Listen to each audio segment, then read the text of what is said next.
ঐশিক সম্ভাব্য আছে?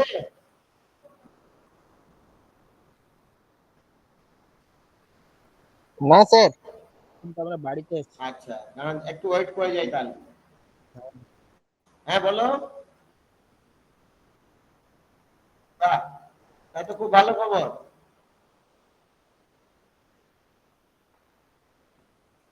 ও, মোটামুটি পেরে গেছো সবকিছু?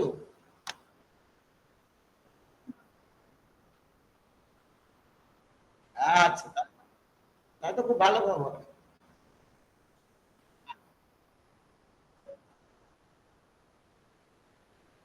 আচ্ছা আচ্ছা আচ্ছা, ঠিক আছে ঠিক আছে।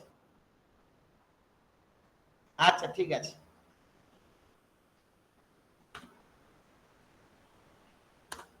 আচ্ছা ঐশিক, আজকে যেটা পড়াবো সেটা হচ্ছে পয়েন্টার।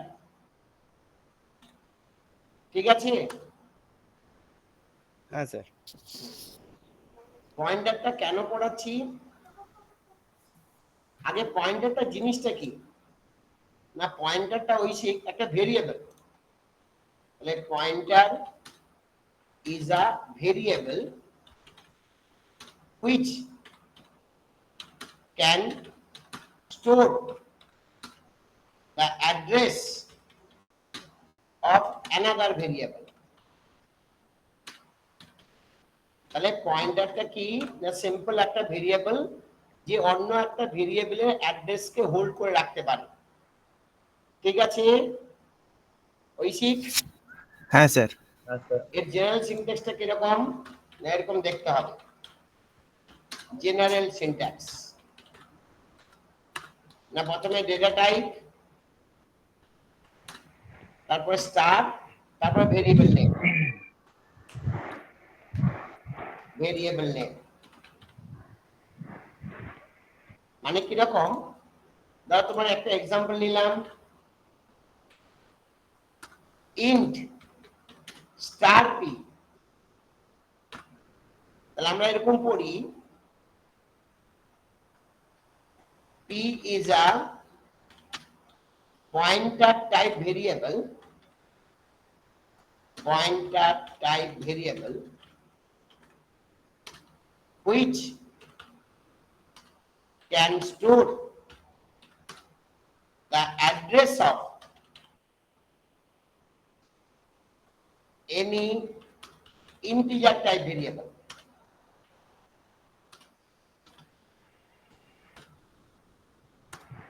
আচ্ছা সম্ভব। তাহলে পিটা কি হলো? পি মধ্যে একটা পয়েন্টার ভেরিয়েবল যার আমি মধ্যে আপনার স্ক্রিনটা স্যার দেখতে পাচ্ছি না। দেখতে পাচ্ছ না? না স্যার, আমার মনে স্ক্রিন দেখতে দেখতে পাচ্ছি না পাচ্ছ? আপনার মেন স্ক্রিনটা। না স্যার, স্ক্রিনটা সম্ভব একবার রিজয়েন করো। আমি শুনতেও পাচ্ছি না। স্যার আমি আরেকবার লিভ করে জয়েন। হ্যাঁ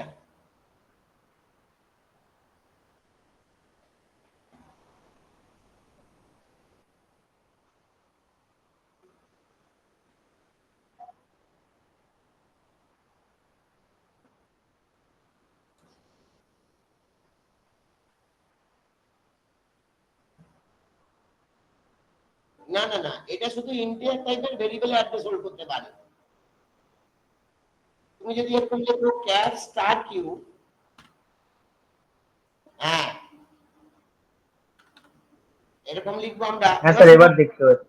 হ্যাঁ হ্যাঁ স্যার, দেখতে পাচ্ছি। হ্যাঁ স্যার আমরা তোমার নেটওয়ার্কের মধ্যে, প্রবলেম হচ্ছে বাড়িতে। হ্যাঁ আমরা এরকম ভাবে লিখবো, Q is a pointer type variable which can store the address of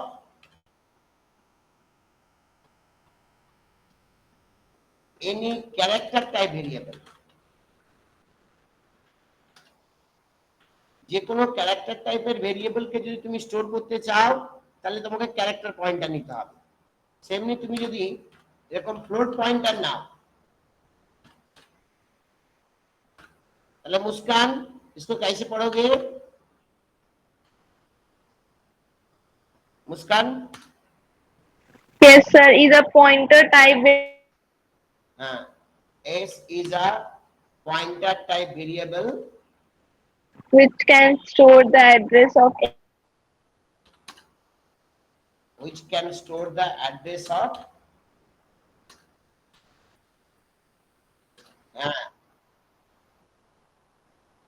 address of any float type variable.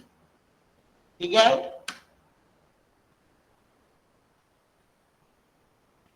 कोई भी फ्लोट टाइप वेरिएबल का एड्रेस वो स्टोर कर सकता है. कोई डाउट? अच्छा, ঐশিক হ্যাঁ হ্যাঁ স্যার। আমরা তো আমরা ফর লুপ শিখেছিলাম, হোয়াইল লুপ শিখেছিলাম, আমরা স্ট্রাকচার শিখেছিলাম, ইউনিয়ন শিখেছিলাম। তাহলে এগুলো তো আমরা প্রোগ্রাম করতে পারি, তাহলে পয়েন্টারটা শিখছি কেন? না, পয়েন্টার শিখছি তার কিছু রিজন আছে, ঠিক আছে? আচ্ছা কির জন্য পয়েন্টারটা শিখছি?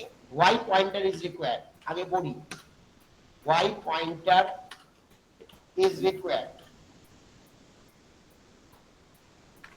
না, আমার দুটো পারপাস আছে পয়েন্টারে। এক নম্বর পারপাস হচ্ছে একটা ফাংশন কটা ভ্যালু রিটার্ন করতে পারে? একটাই ভ্যালু রিটার্ন করতে পারে। তুমি যদি মাল্টিপল ভ্যালু রিটার্ন করতে চাও পারবে না। না, তখন সেই প্রবলেম যদি হয় তোমার একটা ফাংশন থেকে মাল্টিপল ভ্যালু দরকার মেনের মধ্যে রিটার্ন, তখন তুমি পারবে না, তখন তোমাকে কি ইউজ করতে হবে? পয়েন্টার। তাহলে আ function return only one value if we require return multiple values we use pointer। কোন অসুবিধা? তাহলে ফাংশনটা একটা মাত্র ভেরিয়েবল রিটার্ন করে, কিন্তু তুমি যদি অনেকগুলো ভেরিয়েবলকে রিটার্ন করতে চাও তাহলে তোমার কি লাগবে ঐশিক? পয়েন্টার। হ্যাঁ। সেকেন্ড পয়েন্ট হচ্ছে array is static, that means its size is fixed।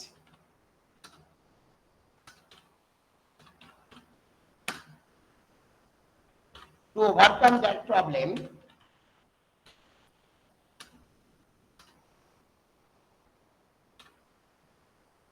we use pointer। Now Somabh, শুনতে পাচ্ছ? হ্যাঁ স্যার, হ্যাঁ স্যার, হ্যাঁ স্যার। অ্যারেটা কি স্ট্যাটিক? যখন তুমি অ্যারে প্রোগ্রাম লিখতে এরকম ইন্ট a30 করে ডিক্লেয়ার করে দিতে, যদি 5টা ইউজ করতাম বাদ বাকি মেমরি নষ্ট হতো। তুমি যদি 10টা ইউজ করতে তুমি তাহলে বাকি মেমরি গুলো নষ্ট হতো। কিন্তু ধরো তুমি 30টার বেশিও আবার ইউজ করতে পারতে না। না না না, ঠিক থাকতো। তা তোমার তো এমন একটা দরকার যে তুমি যে কোনো নাম্বারের জন্য কাজ করবে, তখন আমাদের কি দরকার? পয়েন্টার দরকার। পরিষ্কার? হ্যাঁ স্যার। তাহলে পয়েন্টার আমরা কেন ইউজ করব? না, আমরা দুটো রিজন লিখিয়েছি। একটা হচ্ছে একটা ফাংশন থেকে একটা ভ্যালু রিটার্ন হয়, কিন্তু আমার একটা ফাংশন থেকে যদি মাল্টিপল ভ্যালুস রিটার্ন করতে হয় আমরা পারবো না, তখন সেই প্রবলেমটাকে সলিউশন করে দেবে তোমার পয়েন্টার। সেকেন্ড হচ্ছে অ্যারেটা হচ্ছে স্ট্যাটিক, মানে তার সাইজটা ফিক্সড। তুমি সেই সাইজ ফিক্স থেকে ওভারকাম করার জন্য তুমি পয়েন্টার দিয়ে যদি প্রোগ্রাম করো, তাহলে তুমি যত খুশি নাম্বার ইনপুট নাও না কেন আমার কোনো অসুবিধা নেই। তুমি 5টা নিলে 5টার জন্য মেমোরি অ্যালোকেট হবে, তুমি 25টা নিলে 25টা মেমোরি অ্যালোকেট হবে, তুমি 50টা নিলে 50টা মেমোরি অ্যালোকেট হবে। তুমি যতগুলো ভেরিয়েবল নেবে ততগুলো মেমোরি নিয়ে আমি কাজ করতে পারবো। কোনো অসুবিধা? না স্যার। আচ্ছা, আগে একটা ছোট্ট পয়েন্টার एग्जांपल দেখি। मुस्कान? yes sir। तो हम लोग एक पॉइंटर का एग्जांपल देखेंगे, ठीक है? ठीक है। चलो, तो फर्स्ट सपोज तुम इस तरह लिख रहे हो character a equal to x। जब तुम इस तरह का लिखोगे तब a तुमको समझ में आ जाएगा कि एक कैरेक्टर के लिए 1 बाइट मेमोरी एलोकेट होता है। तो ये 1 बाइट मेमोरी एलोकेट होगा, इसका नाम होगा ए। ये 1 बाइट मेमोरी एलोकेट होगा, इसका नाम होगा ए। इसके अंदर जो वैल्यू है वो है एक्स। ठीक है, Yes. ओके। नाउ सपोज तुम इस तरह का एक कैरेक्टर पॉइंटर डिक्लेयर कर रहे हो। जब तुम इस तरह का मतलब ए जब तुम लिख रहे हो, तुम इस तरह सोच सकते हो कंप्यूटर के अंदर तुम्हारा एक बाइट का मेमोरी एलोकेट हुआ है, जिसका नाम ए है, जिसका वैल्यू एक्स है। कोई डाउट? No, sir. अब जब तुम इस तरह का कैर पी डिक्लेयर करोगे, तुम्हारा इस तरह का मेमोरी के अंदर एक 4 बाइट का मेमोरी एलोकेट होगा, क्योंकि एड्रेस स्टोर करने के लिए 4 बाइट चाहिए। और इसका एड्रेस सोचो 1000। ये क्या है? एड्रेस। ये क्या है? एड्रेस। मतलब कंप्यूटर में जब मेमोरी एलोकेट होता है, उसका कुछ ना कुछ एड्रेस होता है। ये एड्रेस है सपोज 1000, एक इसके अंदर एक्स है।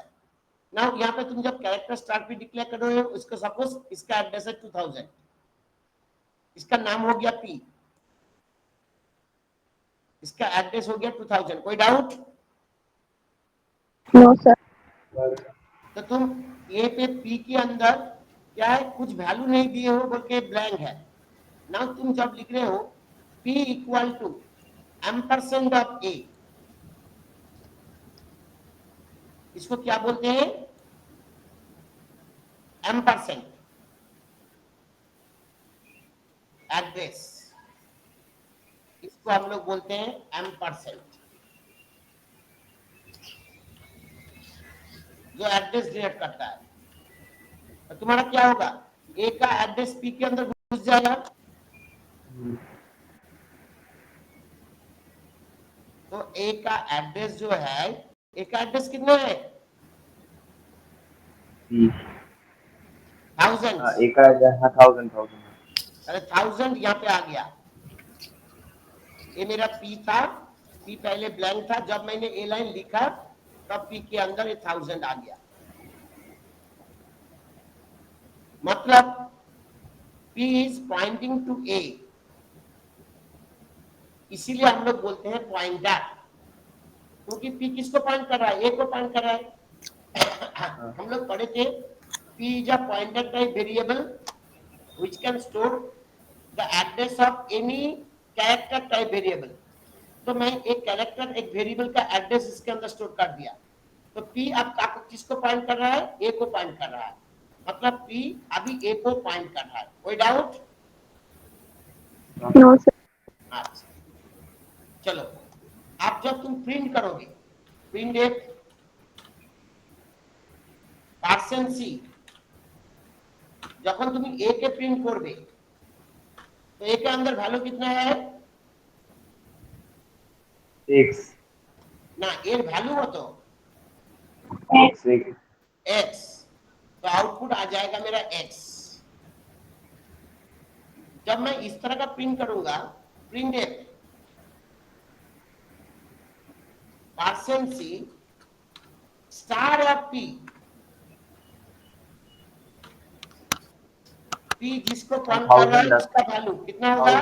1000 না, p যাকে পয়েন্ট করেছে তার ভ্যালু, p কাকে পয়েন্ট করেছে? a কে পয়েন্ট করেছে, এর ভ্যালু কত?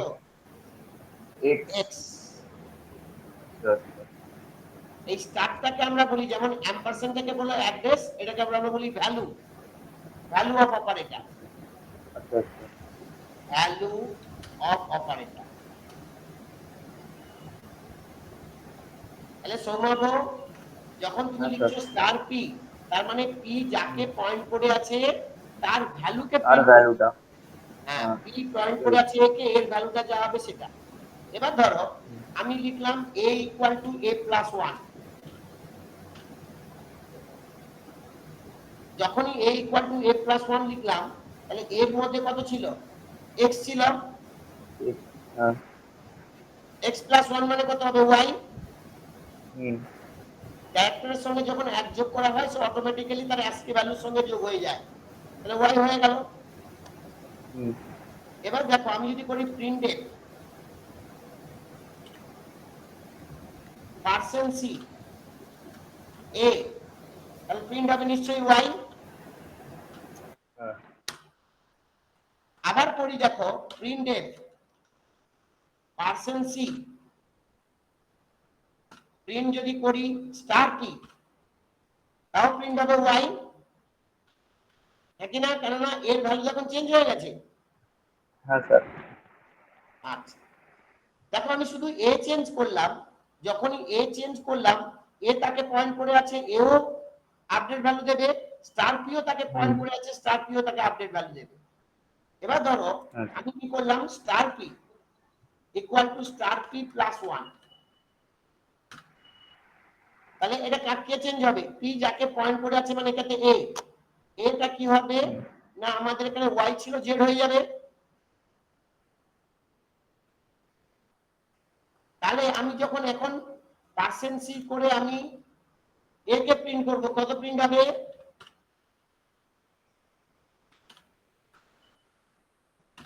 ওয়াই প্রিন্ট হয়ে যাবে। না জেড, কেননা এখন তো স্টার পি ও হ্যাঁ ওয়াই ছিল। হ্যাঁ আপডেট হ্যাঁ। করে দিয়েছো। হুম। তারপর আবার প্রিন্ট এফ পার্সেন্ট সি, যদি স্টার পি দিই তাও জেড, জেড। বুঝলাম? হ্যাঁ স্যার। আচ্ছা, না ঐশিক একটা জিনিস খেয়াল করলে কি, কি স্যার? আমার এখানে এর ভ্যালু তো ওয়াই ছিল, হ্যাঁ। আমি একে কি কোথাও কোথাও চেঞ্জ করলাম, না। আমি স্টার পি দিয়ে এর ভ্যালু চেঞ্জ করে দিলাম, কিন্তু এ মডিফাই হয়ে গেল। হ্যাঁ। তার মানে ধরো তুমি, এটা তুমি তুমি আমাকে পয়েন্ট করে আছো, তুমি কাকে পয়েন্ট করে আছো, আমাকে পয়েন্ট করে আছো। আর তুমি যখন তোমার পয়েন্টার দিয়ে চেঞ্জ করবে আমি এফেক্টটা পাবো, আর আমিও চেঞ্জ করলে তুমিও এফেক্ট পাবে। হ্যাঁ। সেই জন্য যখন পি এ কে পয়েন্ট করে আছে, যখন শুধু এ বাড়ালাম তখন এও মডিফাই হয়ে গেল, পিও মডিফাই হয়ে গেল, কারণ দুজন তো একই মেমোরিকে পয়েন্ট করছে। হুম। আবার যখন স্টার পি কে আমি মডিফাই করলাম তখন এও মডিফাই হয়ে গেল, স্টার পিও মডিফাই, কারণ এই মেমোরিটা মডিফাই হওয়া মানে এও মডিফাই হয়ে গেল, স্টার পিও মডিফাই হয়ে গেল। হুম। এইটাই হচ্ছে পয়েন্টার অ্যাডভান্টেজ। দেখি আমরা এই প্রোগ্রামটাকেই আমি রান করে দেখাচ্ছি, যে যেটা দেখালাম সেটা আউটপুট ঠিক আছে কিনা দেখাই, দিলে তুমি বুঝতে পারবে আস্তে আস্তে, দিলে আমি তাকে কোন পারপাসে ইউজ করব, কি করব দেখাবো। আচ্ছা চলো,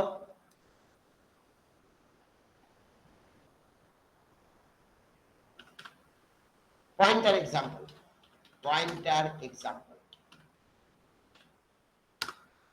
has include stdio.h নিলাম, int main নিলাম,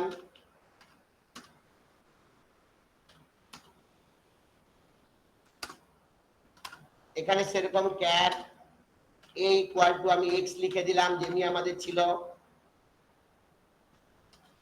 এরকম আমাদের ছিল ছবিতে। এবারে আমি একটা ক্যারেক্টার পয়েন্টার ডিক্লেয়ার করি, ক্যারেক্টার একটা পয়েন্টার ডিক্লেয়ার করলাম, আর পি এর মধ্যে এর অ্যাড্রেসটা নিলাম।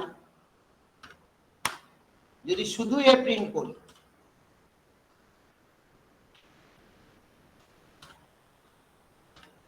তাহলে আমাকে দেখাবে এক্স, এটা স্বাভাবিক, চলে আসে সি এ 30,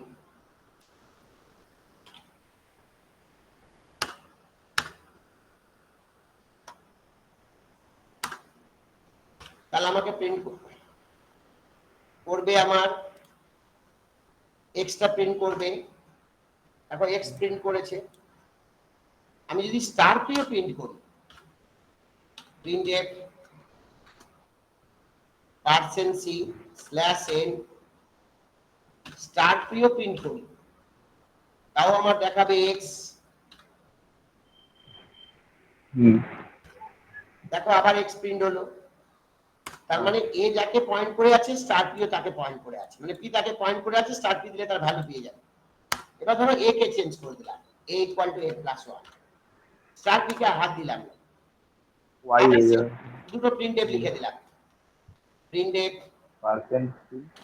পার্সেন্ট সি নিউ লাইন করে দিচ্ছি যাতে সুবিধা হয় বুঝতে a y প্রিন্ট হয়ে যাবে হ্যাঁ আর printf percent c slash n করে আবার যদি স্টার পি করি তাও y প্রিন্ট হবে অথচ পি কে কোথাও আমি চেঞ্জ করলাম না পি অটোমেটিক্যালি চেঞ্জ হয়ে গেল তাও দুটো y আসবে তাও দুটো y এসে গেল সেমনি যদি আমি স্টার পি দিয়ে চেঞ্জ করি star P equal to star P plus 1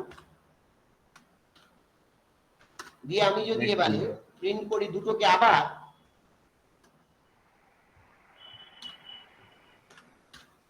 a K print করি আবার print F percent c slash n b কে প্রিন্ট করি তা দেখো আমার দুটোতেই জেড প্রিন্ট হবে স্টার পি কে প্রিন্ট করি দুটোতে কি প্রিন্ট হবে জেড প্রিন্ট হবে কোনো অসুবিধা না স্যার ব্যাস এটা ছিল আমাদের কনসেপ্ট যে পয়েন্টার কিভাবে কাজ করে এবারে আমি তোমাদেরকে পয়েন্টার অ্যাপ্লিকেশন দেখাচ্ছি এইগুলোই পরীক্ষা হ্যাঁ স্টার্ট পি মানে কি পি যাকে পয়েন্ট করে আছে তার ভ্যালু পি কাকে পয়েন্ট করে আছে এ কে পয়েন্ট করে আছে a কে পয়েন্ট করে আছে এর ভ্যালুটা প্লাস 1 চলে হয়ে গেল যাবে হ্যাঁ ঠিক আছে অংশমান স্টার্ট পি ভ্যালুটা জেড হয়ে যাবে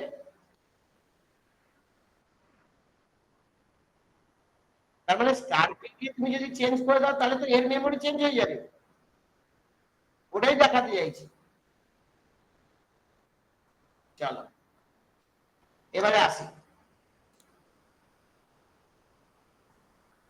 ধরো আমি বললাম write a program to swap two numbers using function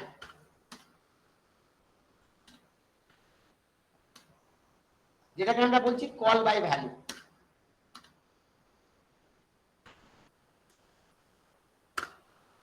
ধর আমি এরকম লিখলাম হ্যাজ ইনক্লুড stdio.h এখানে লিখলাম ভয়েড সোয়াপ আমি ইন্ট x করলাম ইন্ট y করলাম দিয়ে একটা z ভেরিয়েবল নিলাম z equal to x x equal to y y equal to z swapping করলাম দিয়ে ইন্ট মেন লিখলাম যেখানে করলাম int a equals to 3 b equals to 5 সব ফাংশনকে কল করলাম a b দিয়ে প্রিন্ট করলাম a equal to percent d আর b equal to percent d কত আউটপুট কত আসবে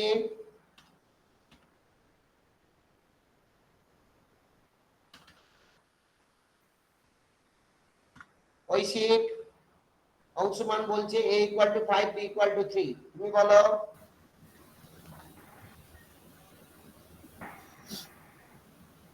সৌমাভ স্যার ওটা a ইকুয়াল টু 5 হয়ে যাবে b ইকুয়াল টু 3 হবে স্ল্যাশ হয়ে যাবে हाँ চেঞ্জ হয়ে যাবে ये नॉर्मल यहाँ पे पॉइंटर कहाँ पे भी यूज नहीं हुआ नॉर्मल प्रोग्राम किया है ना देखो क्या होता है देखो ভালো করে বুঝবে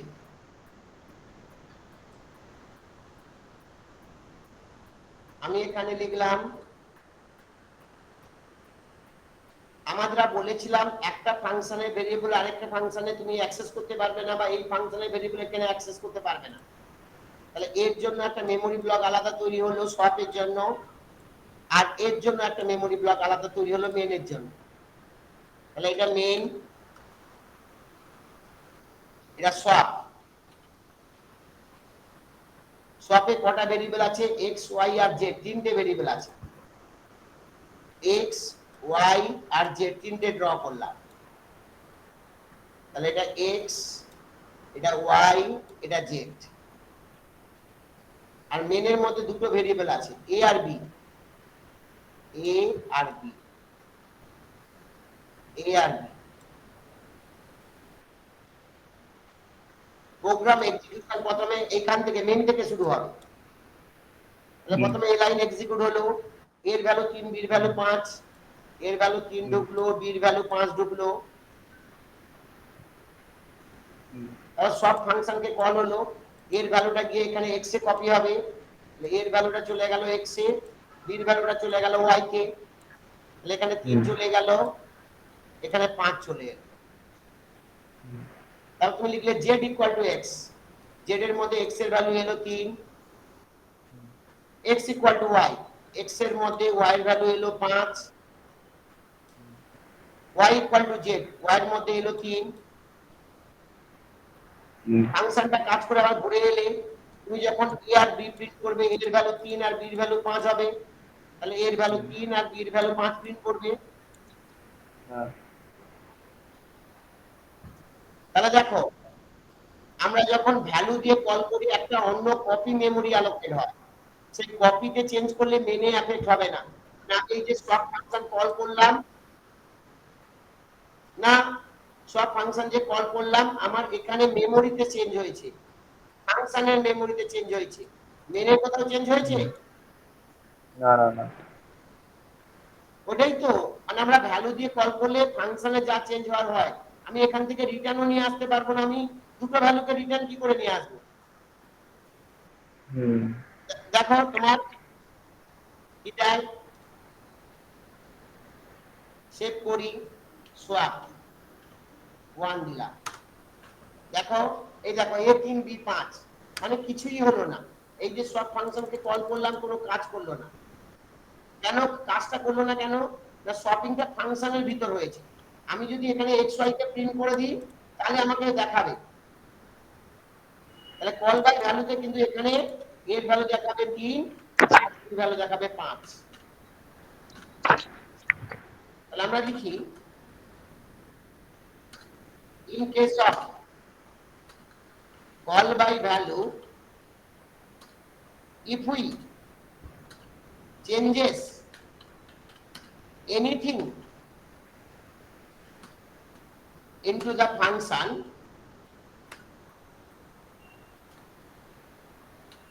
that can change only the function memory, the function block.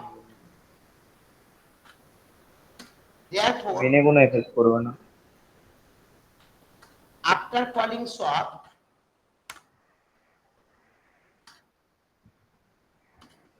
if we print a and b, it will print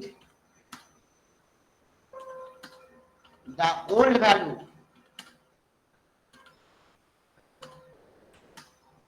a and b, old value of a and b, that is a equal to 3 and b equal to 5. এটা বুঝতে পারলে কিনা বলো? হ্যাঁ sir. তাহলে শোনাবো, আমি shopping করতে চাই ফাংশন দিয়েই করতে চাই, কিন্তু এটা হলোই না। হ্যাঁ হলো না, সেই জন্য আমরা নর্মাল কেন এখান থেকে মাল্টিপল ভ্যালু রিটার্ন আনতে পারবো না, কেন আমাকে দুটো রিটার্ন আনতে হবে, এক্স এর ভ্যালু রিটার্ন, ওয়াই এর ভ্যালু রিটার্ন, কিন্তু মাল্টিপল রিটার্ন নেই, যেটা আমরা লিখেছিলাম। একটা ফাংশন একটা মাত্র ভ্যালু রিটার্ন করে, তাহলে এই প্রবলেমটাকে কে সলভ করে দিতে পারে? না পয়েন্টার দিয়ে আমি করছি। দেখো এটাকে আবার করছি, এই শপিং প্রোগ্রাম করছি, এটাকে আমরা বলি কল বাই ভ্যালু না বলে কল বাই অ্যাড্রেস বা কল বাই রেফারেন্স বলি। তাহলে নিউ করি, write a program to add or to swap two numbers using function. এবারে যেটা করছি সেটাকে আমরা বলছি call by address or reference.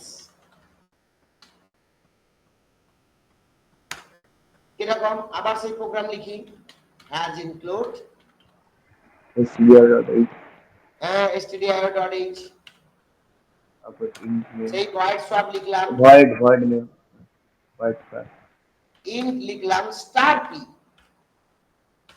R int লিখলাম স্টার কি।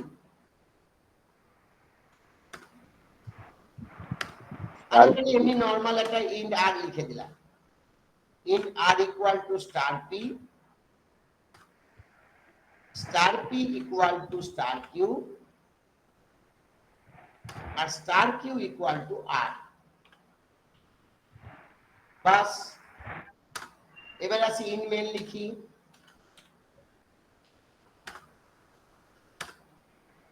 ইন ওইটাই দিই a equal to 3 b equal to 5। আমি সবকে কল করি কিন্তু এবারে অ্যাড্রেস দিয়ে কল করব, ampersand of a ampersand of b দিয়ে আবার প্রিন্ট করব,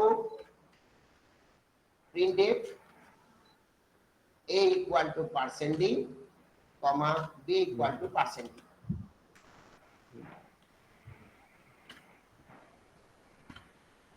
a আর b কে প্রিন্ট করব। এটাকে বুঝি ছবি এঁকে কি হলো দেখি। এটা গেল কল বাই ভ্যালুর ছবি,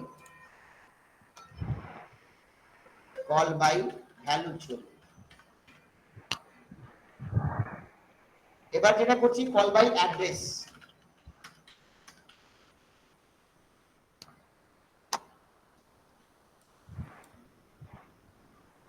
আগে প্রোগ্রামটা লিখি,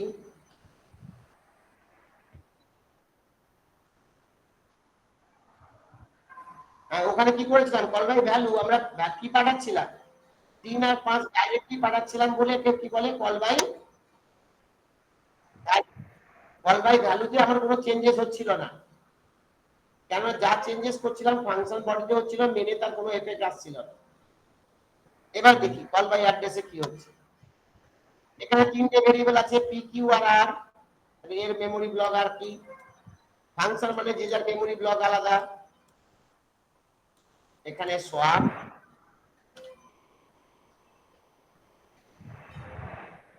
আর এটা হচ্ছে মেইন।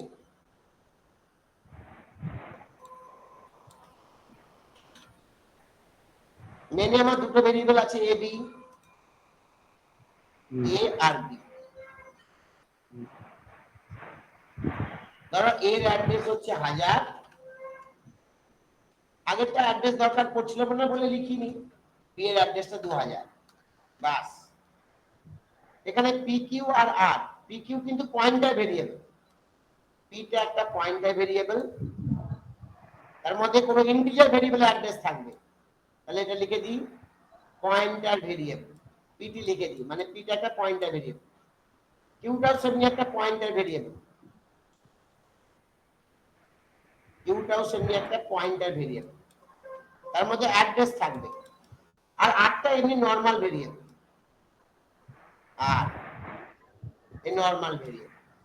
প্রোগ্রামারের এক্সিকিউশন শুরু হবে মেন থেকে, মেন এলো a3b5, এটাতে 3 ঢুকলো, এটাতে 5 ঢুকলো, মানে এর অ্যাড্রেসটা আমি কল করলাম, এখানে পি এর মধ্যে ধরলাম, এর অ্যাড্রেস মানে 1000, 1000 গেল এখানে, তাহলে পি পয়েন্ট করে আছে একে, 2000 গেল কিউ কে, 2000 মানে কিউ পয়েন্ট করে আছে কাকে, বি কে। যখন তুমি সব কল করলে এরকম ভাবে চলে গেল, এর অ্যাড্রেসটা চললো পি তে, বি এর অ্যাড্রেসটা চললো কিউ এ। এবার তুমি লিখলে আর equal to star of p, star of p মানে পি যাকে পয়েন্ট করেছে তার ভ্যালু 3। এই লাইনে আর এর মধ্যে কি পি যাকে পয়েন্ট করেছে তার ভ্যালু, পি যাকে পয়েন্ট করেছে তার ভ্যালু 3 বা স্টার পি মানে কোনটা, পি যাকে পয়েন্ট করেছে এই ঘরটা, এই ঘরটা চেঞ্জ হয়ে যাবে স্টার কিউ। কিউ যাকে পয়েন্ট করেছে তার ভ্যালুটা চলে আসবে মানে 5। এবার স্টার কিউ মানে কোন ঘরটা? কিউ যাকে পয়েন্ট করেছে এই ভ্যালুটা ইকুয়াল টু আর, আর মানে 3। তাহলে আমি এখন এ আর বি এর ভ্যালু কত পাবো? 5 আর 3 সপিং ভ্যালুটা পাবো।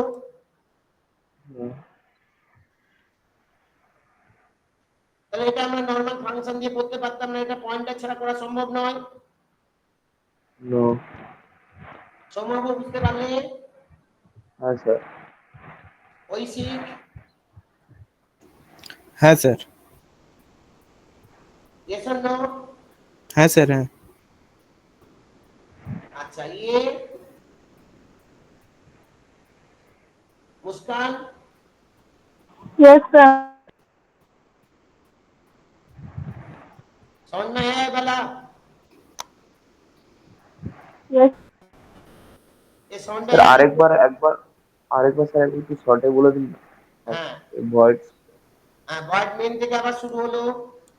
তুমি যখন a = 3 b = 5 লিখলে, এর মধ্যে হ্যাঁ। 3 ঢুকলো, b এর মধ্যে 5 এর মধ্যে ঢুকলো। 5। হ্যাঁ। তুমি যখন শর্টকে কল করছো এর অ্যাড্রেসটা যাবে বি তে, আচ্ছা। হ্যাঁ। এর অ্যাড্রেস মানে 1000 গেল পি তে, হুম। 1000 যখন গেল এ কে পয়েন্ট করেছে, বি এর অ্যাড্রেসটা যাবে আচ্ছা। কোথায়? কিউ তে। হ্যাঁ হ্যাঁ, কিউতে যাবে, তার মানে কিউতে 2000 ঢুকে যাবে। 2000 গেল কিউ তে, এ কে এটা পয়েন্ট বি কে করে আছে। পয়েন্ট করবে। বা তুমি লিখলে আর ইকুয়াল টু স্টার পি, তাহলে আর এর মধ্যে কি ঢুকবে? পি যাকে পয়েন্ট করে আছে তার ভ্যালু মানে 3, হুম। তাহলে এখানে 3 ঢুকলো।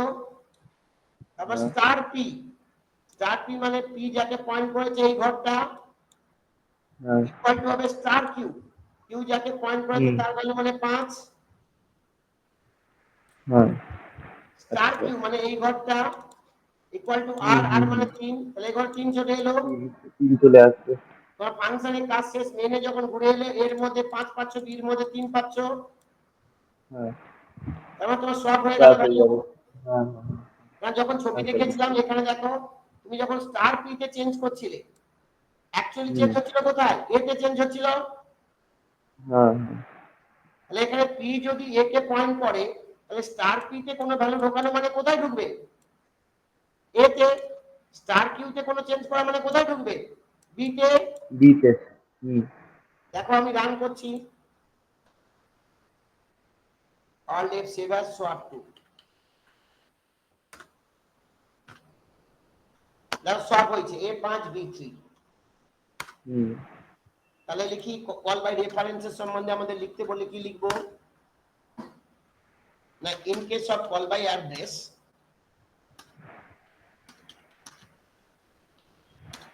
when we call a function hmm.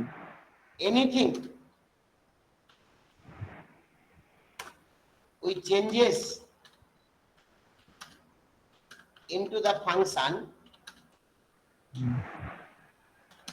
that can changes in main, hmm. Hmm. therefore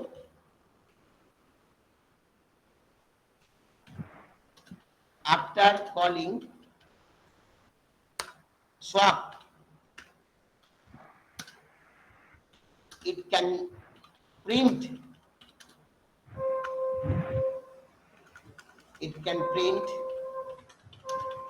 the update date value of A and B,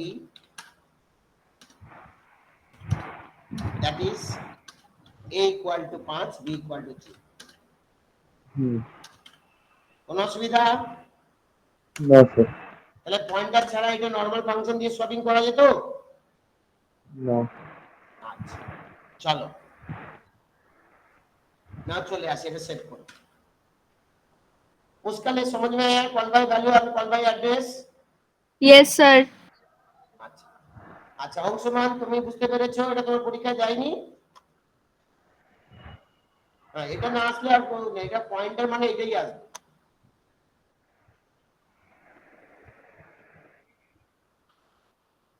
sir আরেকবার দেখান না স্যার, আরেকবার একটু কোড ডায়াগ্রাম।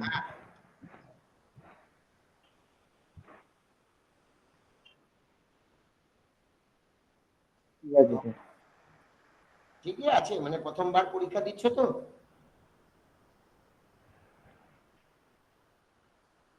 হ্যাঁ হ্যাঁ, একটু প্র্যাকটিস করলেই হয়ে যাবে।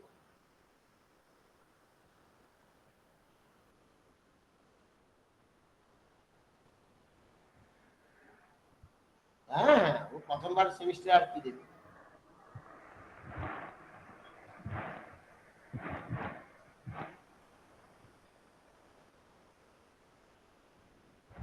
সমাবো লেখা হয়ে গেছে? হ্যাঁ স্যার। ঐশিক? হ্যাঁ স্যার। আচ্ছা, এবারে আসি, এবার যে টপিকটা পড়বো এই সেকেন্ড পার্টটা পড়বো। এই যে অ্যারের যে স্ট্যাটিক এই পার্টটাকে করার জন্য আমরা যে টপিকটা পড়বো তার নাম ডাইনামিক মেমোরি অ্যালোকেশন বা রান টাইম মেমোরি অ্যালোকেশন। যখন ইউজার বলবে তারপরে মেমোরি অ্যালোকেট হবে। ডাইনামিক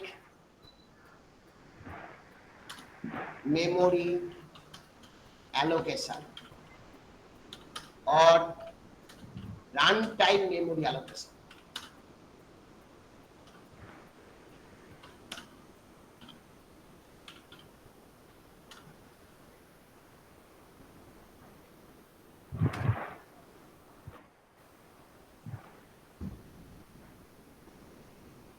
তাহলে memory will be allocated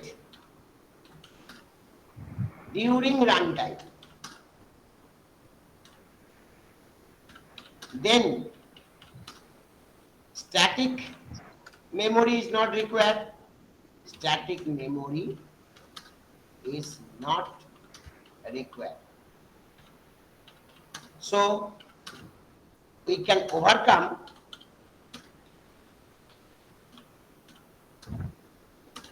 the problem of an array. অ্যারের যে প্রবলেমটা ছিল সেটা আমরা একটু সলভ করতে পারি। আচ্ছা, এই রানটাইম মেমোরি অ্যালোকেশন করার জন্য আমার কিছু প্রিডিফাইন ফাংশন আছে। যেমন স্ট্রিং পড়ানোর সময় তোমাদের আমি কিছু প্রিডিফাইন ফাংশন পড়েছিলাম, strlen, strcmp, strcat, strreb, এরও কিছু প্রিডিফাইন ফাংশন আছে। Predefine function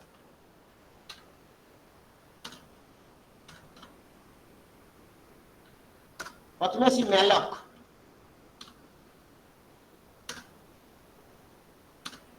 used to allocated memory dynamically.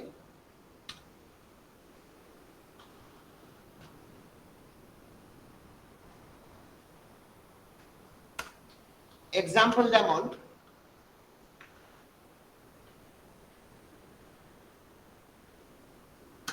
আমি লিখলাম malloc 12, তাহলে সে তোমার জন্য 12 বাইট মেমোরি অ্যালোকেট করে দেবে। It allocates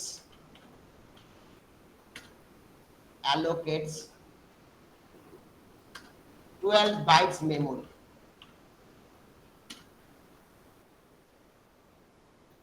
হ্যাঁ, কনজিকিউটিভ করে।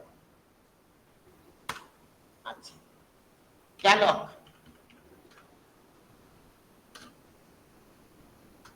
it is also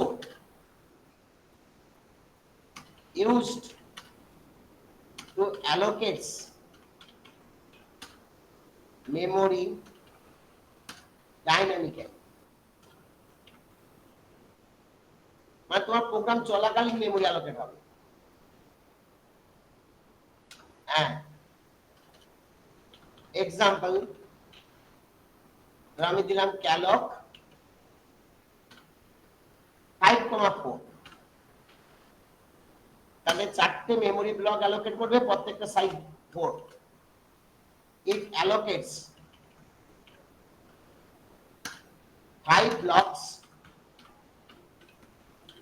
each of size 4 bytes. ম্যালোকে আমরা ওভাবে লিখতে পারবো না, ম্যালোকে 5,4 করে। না, malloc একটা প্যারামিটার নেয়, calloc দুটো প্যারামিটার নেয়। malloc-এ যতটুকু বলবো ততটুকু মেমরি অ্যালোকেট করে দেবে। calloc-এ আচ্ছা কতগুলো ব্লক এবং প্রত্যেকটা ব্লকের সাইজ বলতে হয়। ঠিক আছে? হুম free deallocates the dynamically allocated memory. The dynamically allocated memory. মানে যে মেমোরি গুলো ডাইনামিক্যালি অ্যালোকেট করে তাকে ফ্রি করে দিতে হয় লাস্টে, না করলে কোনো অসুবিধা নেই। তবে গুড প্রোগ্রামিং যারা, তারা মেমোরি ডাইনামিক্যালি মেমোরি ম্যালক ইউজ করলে ফ্রি ইউজ করে।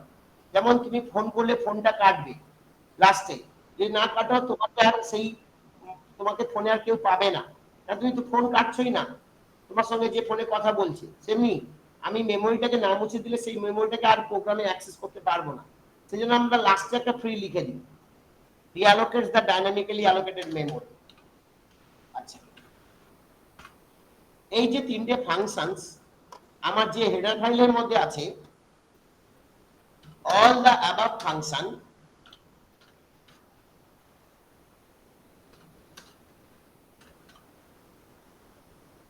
present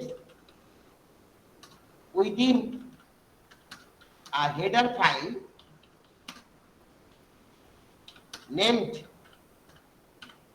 stdlib.h, মানে স্ট্যান্ডার্ড লাইব্রেরির মধ্যে আছে। তুমি যেমন stdio.h পড়েছো, string.h পড়েছো, সেমনি stdlib মানে স্ট্যান্ডার্ড লাইব্রেরি। এই স্ট্যান্ডার্ড লাইব্রেরির মধ্যে malloc, calloc আর ফ্রি আছে। এটা এটা ইউজ করতে যাওয়ার আগে আরেকটা ফাংশনের সম্বন্ধে তোমাদেরকে আমি একটু পড়াবো। দিলে আমি malloc, calloc কি লিখলাম, এর মানে কি, কিভাবে হবে না হবে সেগুলো বোঝাবো প্রোগ্রাম দিয়ে দিয়ে। কিন্তু তার আগে একটা ছোট্ট জিনিস পড়িয়ে নিই। আমাদের আরেকটা ফাংশন আছে, তার নাম size of.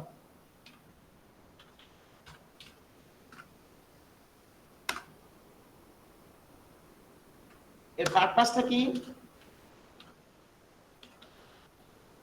To return the size of a variable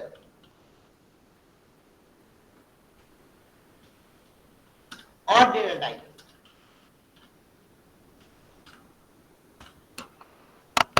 কোন অসুবিধা? না স্যার। মানে তোমার ইন্টিজার কবাইট মেমোরি নেয়,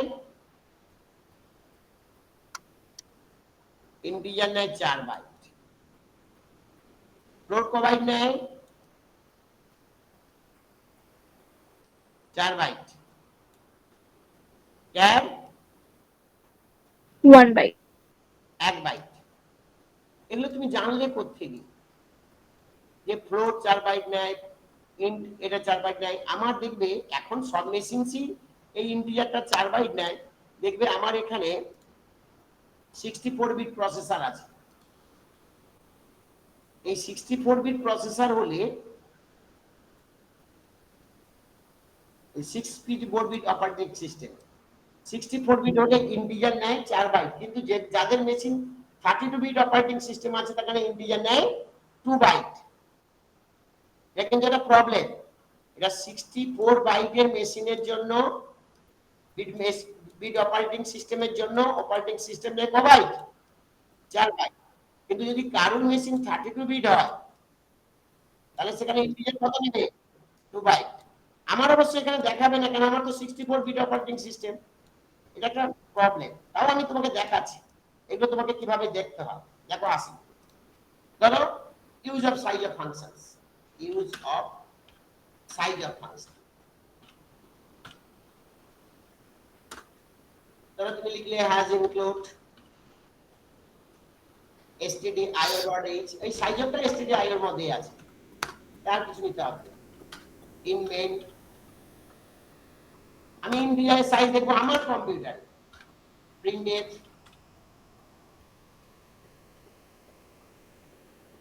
সাইজ অফ ইন্টিজার %d দিয়ে আমি লিখে দিলাম সাইজ অফ ইন্ট। এই সাইজ অফ ফাংশনটা বানানো আছে, তা দেখো আমার মেশিনে দেখবে 4 দেখাবে, ইন্টিজার 4 বাইট নেয়।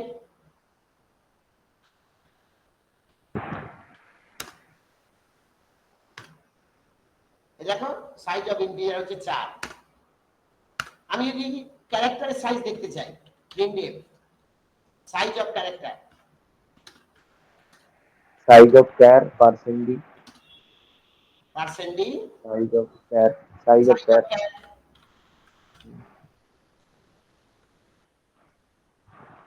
তাহলে আমাকে দেখাবে 1। আচ্ছা আমি এখানে একটা স্ল্যাশ এনে মেরে দিই, নাহলে পাশাপাশি প্রিন্ট হয়ে যাবে।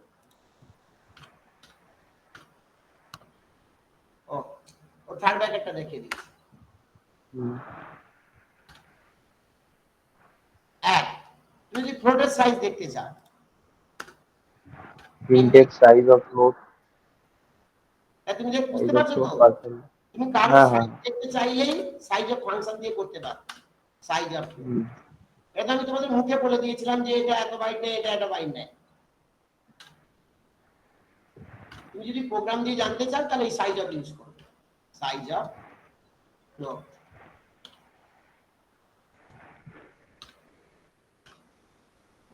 চার হ্যাঁ, তাহলে integer 4 byte, character 1 byte, float 4 byte. তুমি যার সাইজ দেখতে চাও এরকম লিখে দিলেই সে তার সাইজ বলে দেবে।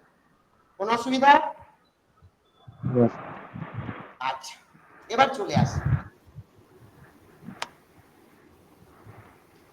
এবার ধরো তোমাকে আমি একটা প্রোগ্রাম লিখতে যাচ্ছি, তুমি অ্যারে হলে পারতে। অ্যারেতে আমরা করেছিলাম কেমন দেখাচ্ছি, আমি সেই প্রোগ্রামটা করছি। দেখো আমি তোমাদেরকে এই ড্রাইভে আসি, তোমরা তো সবাই ক্লাসে ছিলে অ্যারে প্রোগ্রামের সময়, এই সার্চিং সর্টিং এর আগে। এই যে অ্যারে, এই অ্যারে দেখো আমি এই প্রোগ্রামটা আবার ওপেন করছি। আমি বলেছিলাম এন নাম্বারকে ইনপুট নাও, এন নাম্বারকে ডিসপ্লে করো।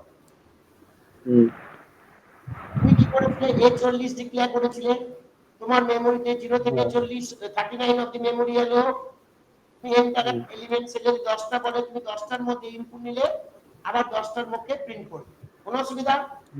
তো বাদবাকি যে মেমোরি আমার যে 30টা ঘর, সে ঘরটা তো বেকার করে নষ্ট হলো।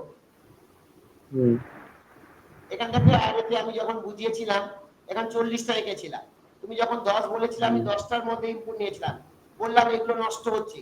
তুমি 40 এর বেশি বলে 40 এর বেশি যদি ইনপুট দিই, আমি বললাম নিতে পারবে না। আমি এই প্রোগ্রামটা আবার করছি, write a program to input N number and display those N numbers using dynamic memory allocations. But আমি এখানে সাইজ ফিক্সড করব না, তুমি যত খুশি দিতে পারো। দেখি আমরা করি এটা। এই আরে প্রোগ্রাম আমরা করেছি অলরেডি, সেটাকে আমরা ডাইনামিক মেমোরি অ্যালোকেশন দিয়ে করব। বললাম write a program to input n numbers and display those n numbers using dynamic বা runtime memory allocation, dynamic memory allocation।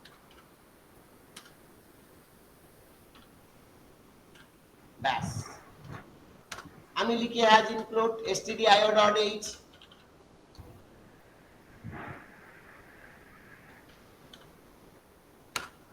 আমি লিখি has include stdlib.h, কারণ ডাইনামিক করলে malloc বা calloc যে কোনো একটা লিখতে হবে।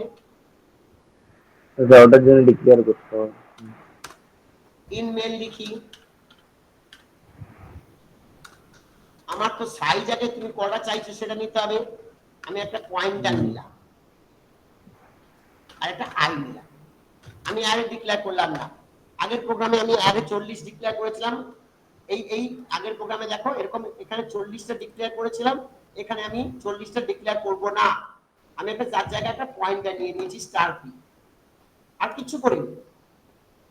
কি করব? Printf enter number of elements, আগের মতনই enter number of elements।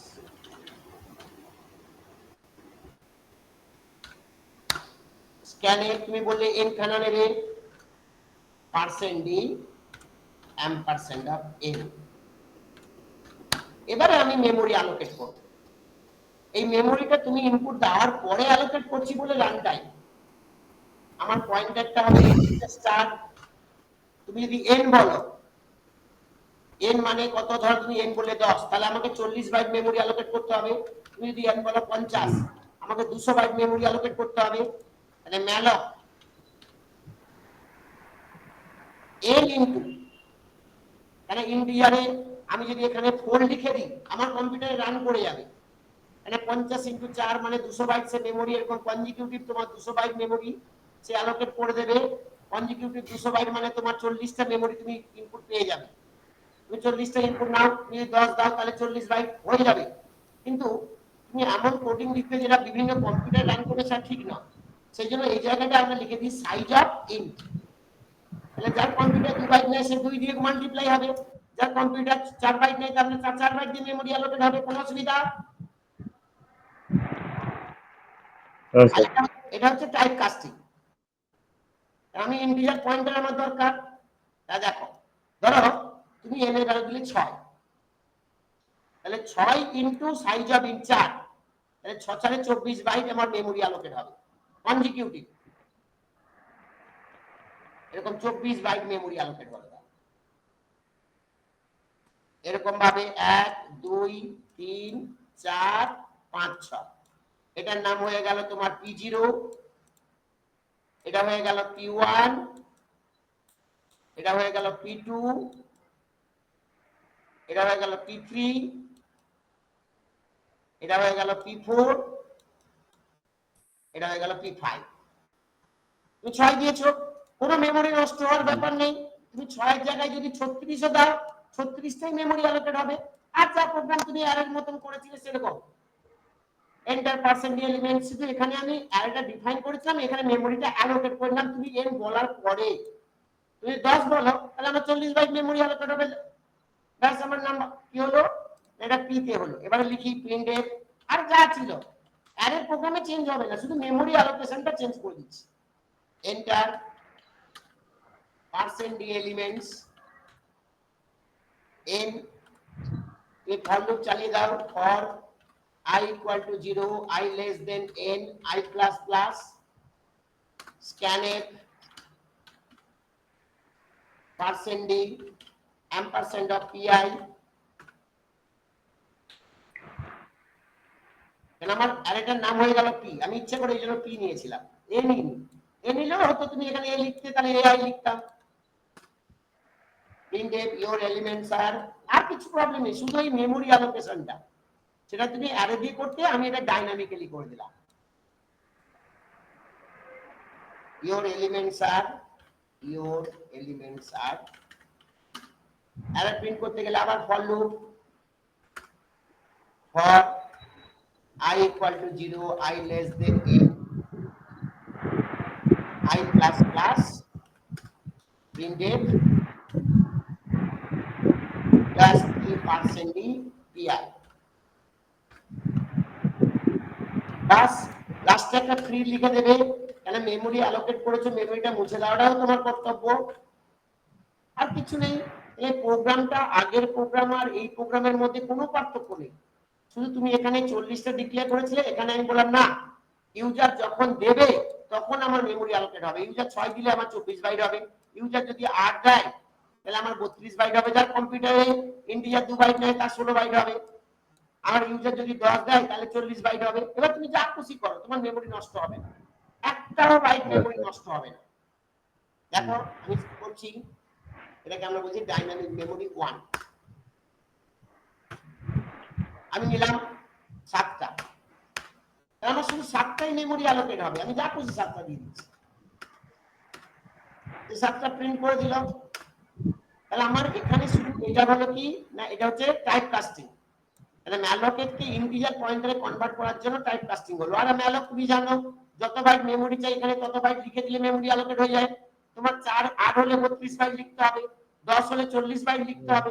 আমি যদি এখানে 4 লিখে দিই আমার কম্পিউটার রান করে দেবে, কিন্তু এটা লেখা উচিত নয়। কেন না, আমার কম্পিউটার যদি আবার 32 বিট মেশিনে কেউ যদি রান করে তোমার সে তার মেশিনে চলবে না, তার থেকে ভালো আমরা এটা লিঙ্ক দিয়ে দেবো, কোনো অসুবিধা?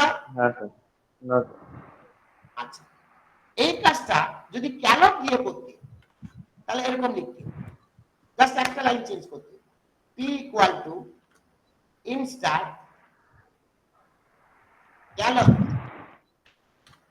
আমি চাইছি n খানা ব্লক, প্রত্যেকটা ব্লকের সাইজ 4 বাইট, দুটো প্যারামিটার দিয়ে দেবো, সাইজ তার মানে আমার যদি n এর ভ্যালু 8 দিই তাহলে সে 8টা মেমরি ব্লক তৈরি করবে, প্রত্যেকটা ব্লকের সাইজ 4 বাইট, বাস সে একই জিনিসই হলো। হ্যাঁ রান করি, হ্যাঁ দেখো স্যার।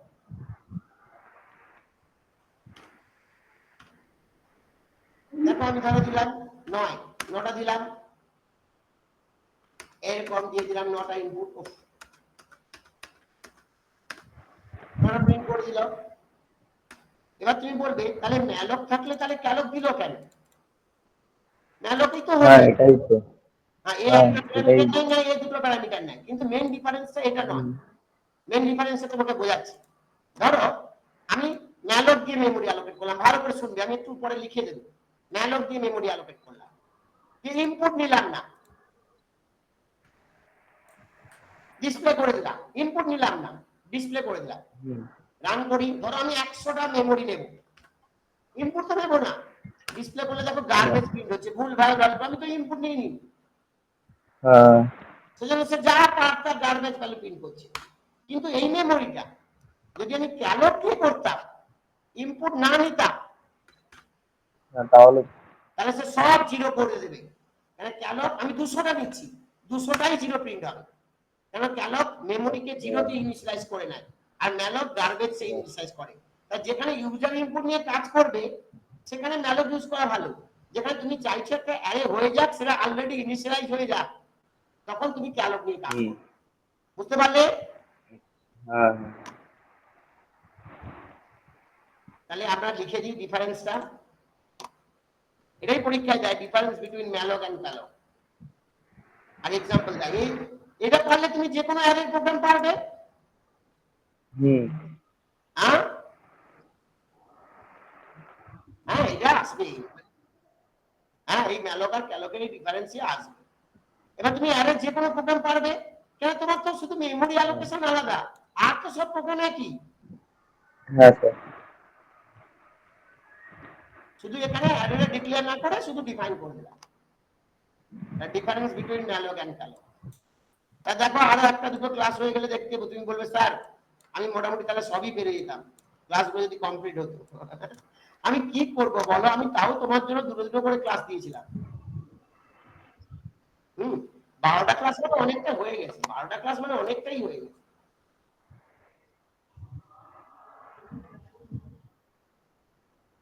ওই স্টোরেজ ক্লাস বাকি আছে, আর ওই ফাইল হ্যান্ডলিং বাকি আছে, আর একটু কমান্ড লাইন আর্গুমেন্ট বাকি আছে, দিলে আমার সি শেষ হয়ে যাবে। আর কিছু নেই সিতে, আমরা প্রায় গুছিয়ে এনেছি। তুমি তোমার সিলেবাস দেখবে, আর যারা সৌমাবো বা ঐশিক তোমরা তো দেখে এসছো সিলেবাসটা, দেখবে যা পড়ে দিলাম এর বাইরে আর সি হয় না, ঠিক আছে? হ্যাঁ আচ্ছা তাহলে আমরা লিখি difference between malloc and Calc. হ্যাঁ হ্যাঁ এগুলো আবার ডিসেম্বরে শুরু করব। এই সেমিস্টারে দুটো ডিএস এর ব্যাচ আছে, এই সেমিস্টারে আছে। এই যে ডিএস এ এটা অনেকদিন আগে শুরু করেছে, অনেক আগে, ওটাও সেই 20-22টা ক্লাস থেকে যায়। ডিএস এর মতন নয়, অনেক বেশি, ডিএস এ অনেক জিনিস আছে, অনেক জিনিস আছে, stack queue, link list, tree, graph, hashing, searching, sorting, গাদা। সার্চিং এ 3টে, সর্টিং এ 8টা পড়াতে হয়। দুটো ব্যাচ আমার ডিএস এর আছে এই বছর, বড় বড় করে দুটো বড় ব্যাচ তোমাদের। কিন্তু এখন তো আমি পড়াবো না ব্যাচ, আবার সেই করবো ডিসেম্বরে। কিন্তু কিছু আমার করার নেই গো। 1 নম্বর malloc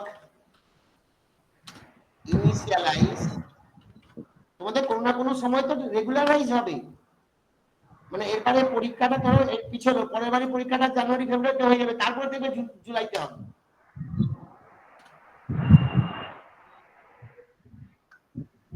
অল মেমোরি, আমি ওই জন্য সিউ পড়াতে চাই না চট করে। malloc initialize all memory to 0, whereas calloc initialize malloc initialize all memory to garbage, whereas calloc initialize all memory to 0. malloc takes one argument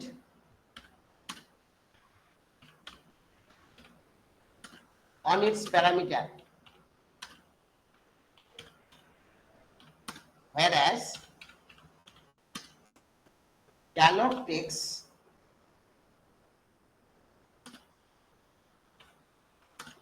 two argument on its parameter.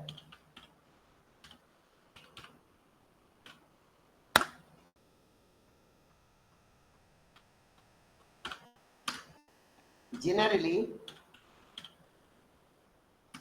malloc is used when user gives the input, but calloc is used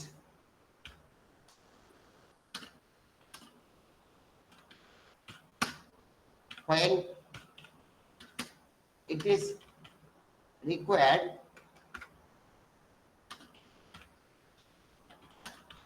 to initialize an array with 0. 4 নম্বরে একটা করে example দিয়ে দেবে, ওই জন্য উপরে লিখে দিয়েছি malloc calloc কেমন দেখতে হয়, এক্সাম্পল দিয়ে দিলে হয়ে যাবে। এরকম ভাবে malloc এর জন্য লিখে দিলে এই এক্সাম্পলটা, আর calloc এর জন্য এটা লিখে দিলে, আর তার পাশে এটা লিখে দিলে, বাস এটা ডিফারেন্সিয়েট হয়ে গেল। তাহলে ডাইনামিক মেমোরি অ্যালোকেশনস বুঝে গেছি, ইয়েস অর নো? হ্যাঁ স্যার। হ্যাঁ স্যার। Yes, sir. আর ফাংশন যে একটা ভ্যালু রিটার্ন করে তার ভ্যালুকে আমরা ইয়ে করে পয়েন্টারে মোটামুটি একটা আইডিয়া তৈরি হলো। হুম। এইগুলোই পরীক্ষায় দেয়, এর থেকে বেশি কিছু দেয় না। 8 9 হ্যাঁ, আমি তো সেদিনই পড়াতে চেয়েছিলাম, আজকের ক্লাসটা করলে তুমি অনেকটাই মানে এই পয়েন্টারটা থেকে আসবেই কোশ্চেন, এটা স্বাভাবিক। তুমি আসলে সেগুলো আসবে যেটা তুমি পড়ে গেছিলে, করছিল এই যে টার্নারি অপারেটর, হ্যাঁ হ্যাঁ টার্নারি অপারেটর তুমি যেটা করলে, টাইপ কাস্টিং তুমি যেটা পড়লে, তাও তো স্টোরেজ ক্লাসটা ধরার সময় পাইনি। তাহলে স্টোরেজ ক্লাস পড়ে দিলে, এই পয়েন্টারটা পড়ে দিলে তোমার মোটামুটি আরো অনেকটা বেড়ে যেত। আমি জানি আরে আমরা এতদিন পড়াচ্ছি, কি সিলেবাসে আছে আমরা জানি না। চলো নেক্সট দিন আমরা কি করব, ফাইল হ্যান্ডেলিং। ফাইল হ্যান্ডেলিং এই চ্যাপ্টারটা হয়ে গেলে তারপর গোছাবো। ছোট ছোট টপিক আছে, তার মধ্যে কিছু পড়িয়ে দিয়েছি তোমার জন্য, আর কিছু আছে ছোট ছোট টপিক, ওই প্রি ইনক্রিমেন্ট পোস্ট ইনক্রিমেন্ট এইসব জায়গাগুলো আছে, আর ফাইল হ্যান্ডেলিং আছে, পড়িয়ে দিলে হয়ে যাবে। ম্যাক্রো পড়িয়ে দিয়েছি তোমাদের। তুমি যেদিন চাইলে যে স্যার আমি একটু অবজেক্টিভ গুলো করবো, আমি করাতাম।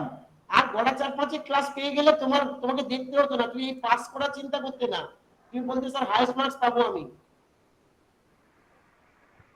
গড়া 4-5 ক্লাস করে দিলে, তাহলে তুমি তো দেখলে যে মোটামুটি যারা যে চ্যাপ্টার আমরা কভার করেছিলাম তার মধ্যে সেই কোশ্চেন গুলো তোমার হয়ে গেছে। আরে প্রোগ্রামের কথা তো বলা যায় না, প্রোগ্রাম পরীক্ষায় কি দেবে আমি কি করে বলবো? একটা দুটো এদিক ওদিক হয়, তবে জেনারেলি একটা দুটো বাদে বাকি প্রোগ্রামগুলো ঠিকঠাক মিলে যায়। ওই কি প্রোগ্রাম কি খুব কঠিন দিয়েছিল? প্রোগ্রাম কি খুব কঠিন দিয়েছিল? হ্যাঁ।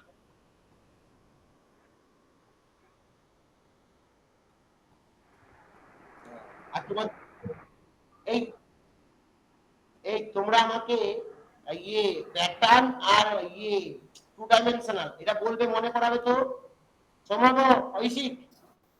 হ্যাঁ স্যার। হ্যাঁ বলবে যে স্যার প্যাটার্নটা আপনি পড়াননি আর টু ডাইমেনশনাল অ্যারেটা আপনি পড়াননি।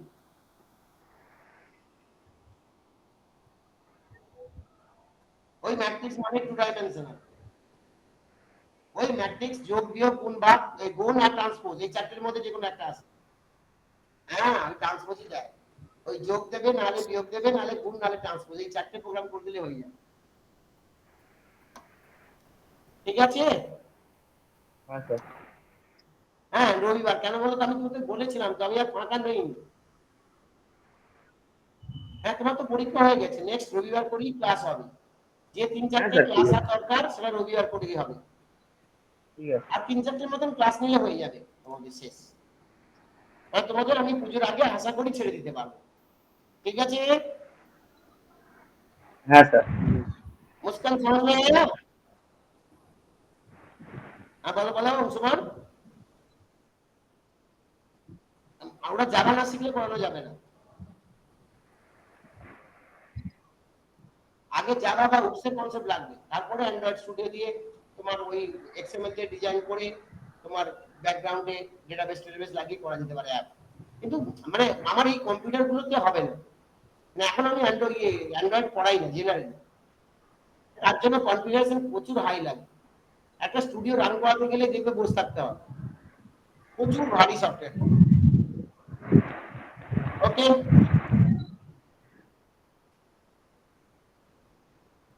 আচ্ছা সেটা বলে দেবো। ঠিক আছে লিভ করে গেলাম। হ্যাঁ স্যার, ঠিক আছে।